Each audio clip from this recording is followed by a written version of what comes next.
So I want to provide a Hegelian reading of Stirner.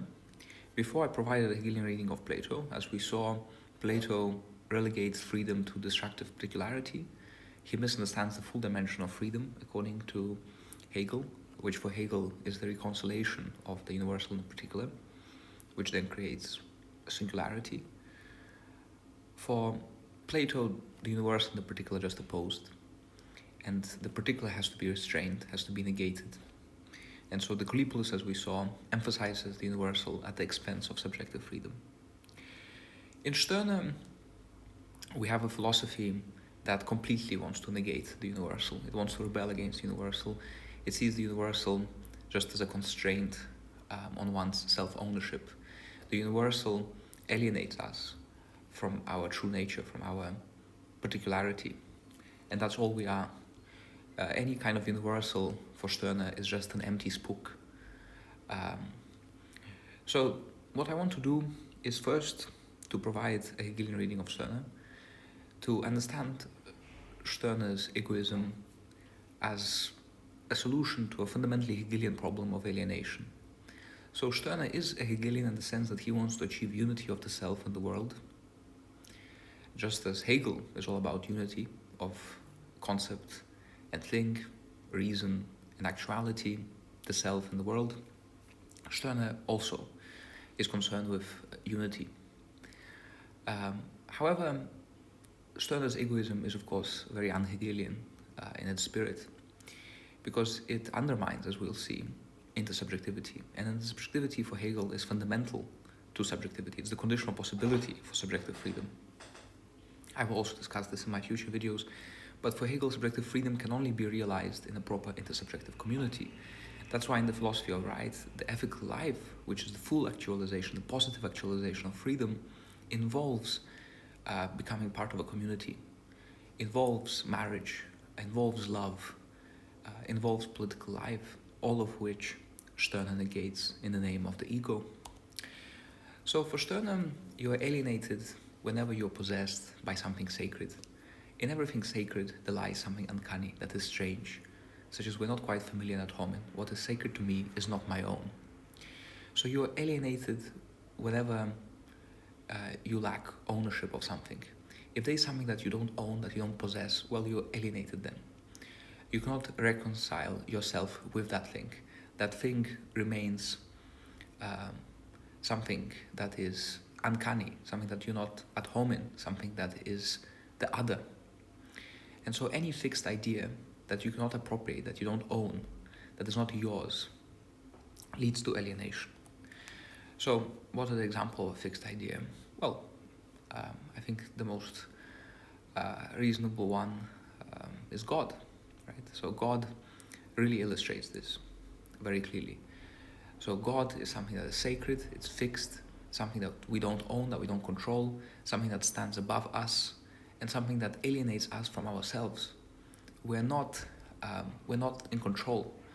We don't determine ourselves. We're determined by this fixed idea, by this God that stands above us, that we need to serve, that we need to submit to. So I'm not my own cause, but I'm God's cause. I'm God's servant. I understand myself through this sacred idea of God. But then, for Stirner, even humanity, which is a secularized universal, so here he's critiquing most explicitly Feuerbach, who takes humanity as this now sacred fixed idea. So I'm no longer just a singular individual, but I'm an expression of humanity. And as an expression of humanity, I'm bound to this sacred idea of what it means to be human, of what it means to fully actualize my human potential. And when I do something that is wrong, it's said to be unhuman, unhumane. And so now I judge myself according to this standard of humanity, this universal that stands above me, that constrains me and defines me, that is more important than my particular self. So humanity for the individual's God, the God of all, namely man, is now exalted. Man remains for the individual a lofty other world, an unattained supreme being, a God. So again, we have this Hegelian understanding of alienation as a beyond that you cannot reach, as a beyond that always transcends you, that you cannot attain. And so this humanity as an idea is something that, in a way, fixates your identity. You try to become more and more human. You can never become humanity itself. And so your particular self is always constrained by this lofty other. And then truth. So imagine that you dedicate yourself to truth, to justice. These are also fixed ideas that you treat as sacred, above yourself, that you must make yourself their cause, their servant. So all of this, God's cause, the cause of mankind, of truth, of freedom, of humanity, of justice, all these fixed ideas are alienating. They are this sacred thing that stands outside of me, that I cannot appropriate, that I cannot completely unify with myself. And even diachronic identity. So let's say that I form a certain conception of myself, that, oh, I'm this person. This is what it means to be me. So at each particular moment, I'm also constrained by this fixed idea of what I should be. And I can never fully attain it. It's always something outside that I strive to be. I strive to be this idea of myself that I can never really reach. And at each particular moment, I am constrained by it, and my freedom is negated. So solution is just to affirm radical particularity, to recognize the contingency of all these spooks and all these ideas, and then to dissolve them and appropriate them. And once you appropriate all of these spooks, then you achieve full self-ownership. So for Stirner, if you're bound to your past hour, if you must babble today because you babbled yesterday, if you cannot transform yourself each instant, you feel yourself fettered to slavery and benumbed. At each instant you are your own creature, and in this very creature you do not wish to lose yourself, the creator. So for Stirner, you're really free when you see your particular self as just a mere contingency, as a property of you, the creator. So Stirner, in a way, is already moving towards this existentialist paradigm. There's no essence, right? So Plato is all about essences, but for Stirner, there's no essence that bounds you. You create yourself at each instant, and at each moment you can create a new self, a new identity. You're not constrained by anything. Once you recognize yourself as the creator, as the creative nothingness, which creates a new particularity at each moment, once you view yourself like that, once you appropriate that very particularity and everything else, all the ideas which you make your own, well, then you truly become an egoist, and you truly reconcile yourself with the world, because you and the world are just your own property. Everything becomes your property. It is not how I realize the generally human that needs to be my task, but how I satisfy myself. I am my species, and without norm, without law, without model and the like. Every power that stands above the ego is its enemy. I shall be the enemy of every higher power. So every fixed idea should be deconstructed. Every fixed idea that seeks to claim your servitude is something that you should negate and appropriate. So truth is worthwhile only when it serves my needs. Otherwise, I'm not bound to it. I don't care about it. And the ego's intercourse of the world is solely one of appropriation and enjoyment. One uses life up and consequently himself living one and consuming it and himself.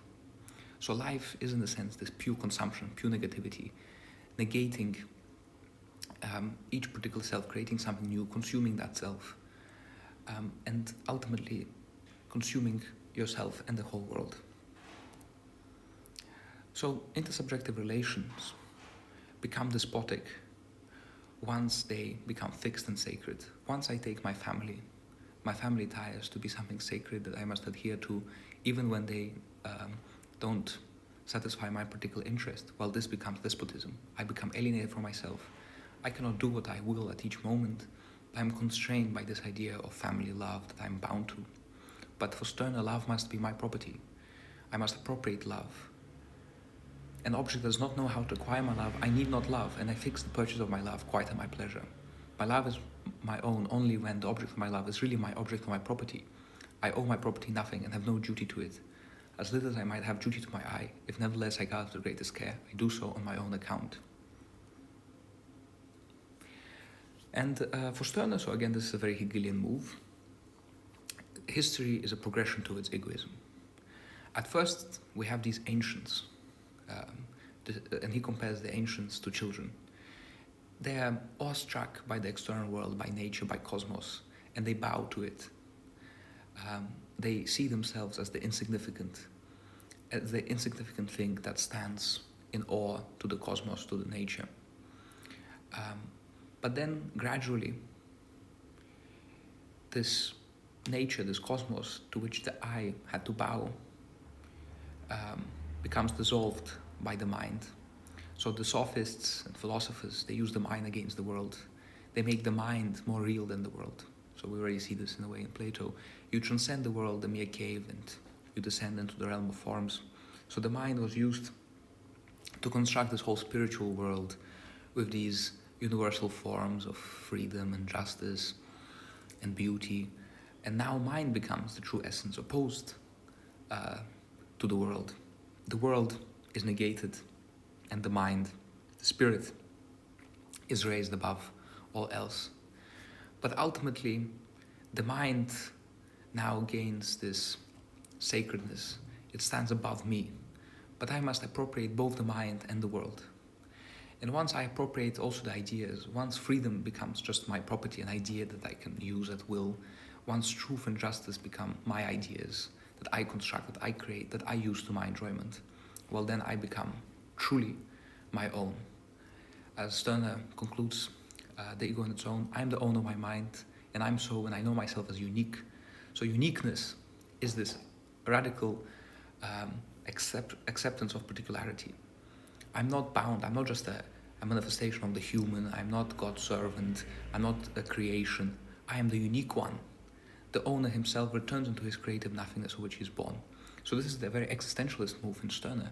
Every higher essence above me, be it God, be it man, weakens the feeling of my uniqueness and pales only before the sun of this consciousness. If I concern myself for myself, the unique one, then my concern rests on this transitory, mortal creator who consumes himself, and I might say, all things are nothing to me. So by negating, by consuming the world and my particular self, by recognizing myself as this creative nothingness, which is a very existentialist idea really, I become truly free. So in a way, sacrifice for Stirner is the ultimate form of unfreedom.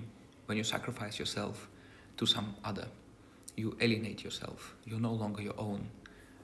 You are just a cause of something else, of some higher idea that you can never attain, you can never reach, you cannot make your own. This is the ultimate state of alienation. So Stirner's project is fundamentally Hegelian. It aims at overcoming alienation, achieving unity. And you achieve unity through consumption, appropriation, enjoyment, ownership. Egoism sublates previous historical moments, as we saw. It sublates the ancient bowing down to the cosmos, to nature. It sublates then the mind, which becomes ossified and becomes its own thing. The egoist is neither just the mind nor the world.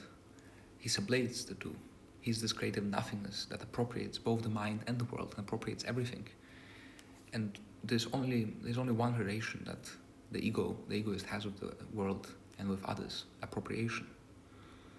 And what is property ultimately for Stirner? So when I'm talking about property, this is actually very important. Before I move to the Hegelian critique, for Stirner, property is not the bourgeois conception of property. When you have a contract, property rights protected by the government, Stirner, of course, finds that very silly. He doesn't believe in the state. He's an anarchist. So property is not something that you own that is recognized by the state as yours. You own something when you recognize that it depends on you, that it's contingent on you and your interests, when you see it as your own, and when you can negate it at will. That is when it's your property. It belongs to you when you see it as something that is bound to your use. And so for Stirner, you can be a religious person as long as you recognize that you're religious only because it satisfies your interests, only because it leads to a life which you enjoy more than a life that is without religion. You make religion your own in that way. And once it stops satisfying you, you can negate it, you can stop being religious. So as long as you make these ideas and these concepts, whether it's God, truth, justice, your property, that's fine. So the egoist can live in different ways, can manifest his uniqueness in different ways. The only thing that he has to do is to see everything as his property, contingent on his interest, something that can be negated at will. So the egoism for Stirner is a story of maturity.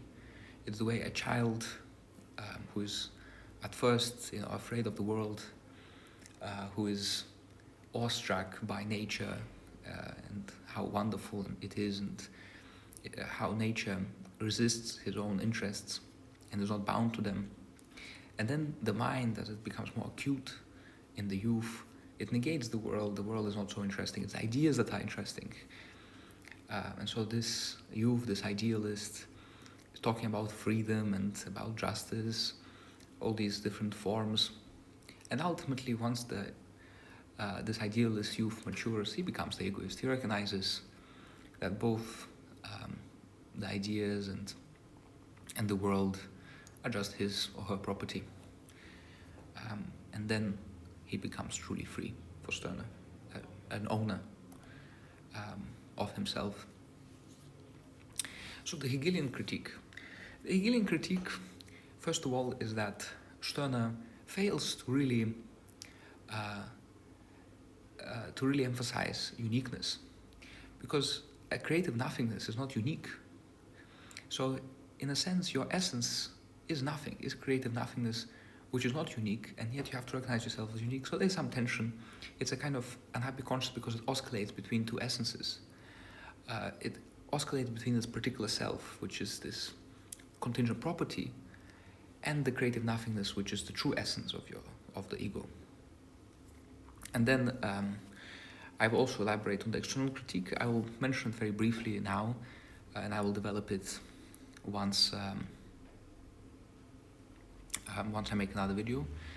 So, yeah, the unhappy conscious results from this dualism, this divided conscious. You recognize yourself as a particular self, but also as a creative nothingness. I don't presuppose myself because I'm every moment just pausing and creating myself. I am creator and creature. Schöpfer und Geschöpf. Well, this is very problematic for Hegel.